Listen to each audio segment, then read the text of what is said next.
Marvellous gardening में आप सभी का वेलकम है। ये है ग्लैडुलस की एक और शानदार वैरायटी जिसका नाम है ब्लैक सरप्राइज।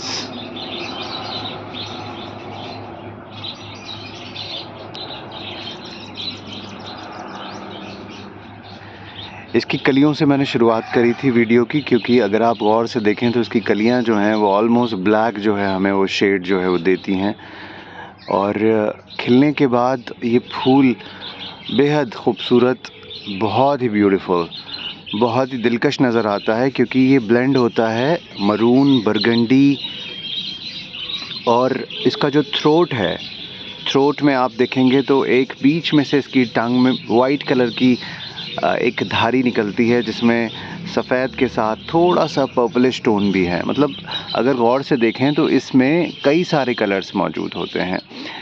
थोड़ा सा ब्राउनिश कोक का टोन कलियों में, ब्लैकिश टोन, मरून टोन है इसमें रेड है और बरगंडी है, और हल्का सा शिमर जो है ना वो पर्पल का है जब इस पर धूप पड़ती है।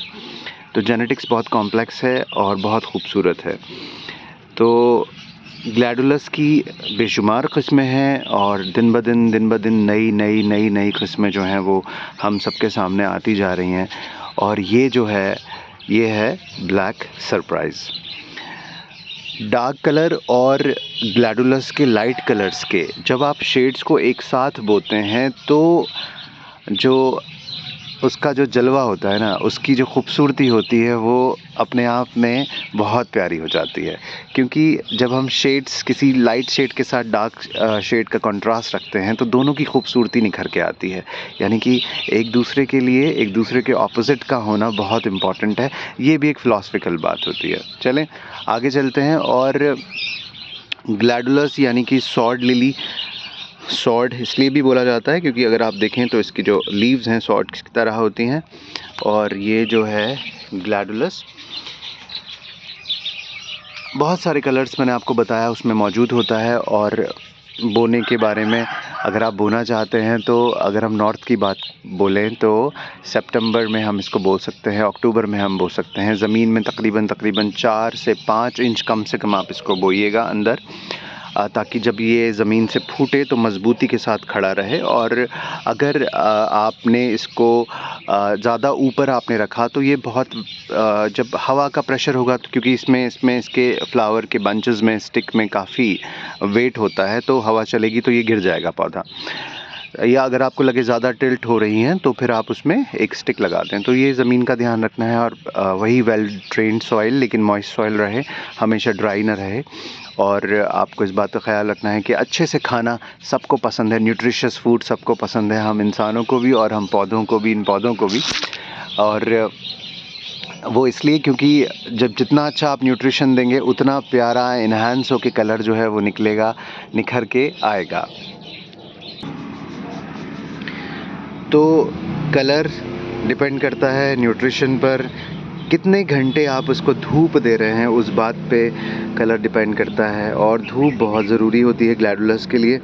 मैंने ग्लैडुलस को 2 जगह पर बोया है। जैसे अगर आप ये देखें तो ये वाला जो प्लांटर है, इसमें ये ग्लैडुलस को मैंने तकरीबन यहाँ पर 7 to 8 आवर्स की सनलाइट जो है वो आ जाती है। तो थोड़ा सा फ़र्क है फूल में उस मुकाबले में। इससे पहले जो मैंने फूल दिखाया था वहाँ पर तकरीबन 5 घंटे की धूप आती है। तो फूल दोनों ने ही दिया, लेकिन ये फूल मुझे ज़्यादा मज़बूत लग रहा है, ज़्यादा ज़्यादा रिच अपने कलर में महसूस हो रहा है, ऐसा मुझे देखने को लग रहा है। ठीक है, तो ये होता है फ़र्क न्यूट्रिशन का, क्योंकि जितना ज़्यादा आप अच्छा न्यूट्रिशन देंगे और जितना उसको, उस न्यूट्रिशन को यूटिलाइज़ करने के लिए सनलाइट प्रोवाइड करेंगे, तो ग्लैडुलस का जो फूल है वो बेहतरीन अपनी जो प्रॉपर्टीज़ है वो शो करेगा। तो देखिए एक बड़े से प्लांटर में मैंने बोया हुआ है और इसमें मल्टीपल कलर हैं, लेकिन फ़िलहाल अभी यही एक स्टिक जो है ब्लैक सरप्राइज़ की यहाँ पर निकली है।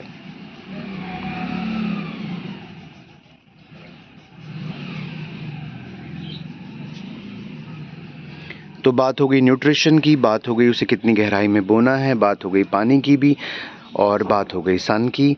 और इसके क्रॉम्स जो हैं, जब दो चीज़ें होती हैं, दोस्तों देखने को मिलती हैं। ग्लैडुलस कभी कभी एक के साथ 2 क्रॉम्स बना लेता है या 3 क्रॉम्स बना लेता है, डिवाइड कर लेता है नेक्स्ट सीज़न के लिए।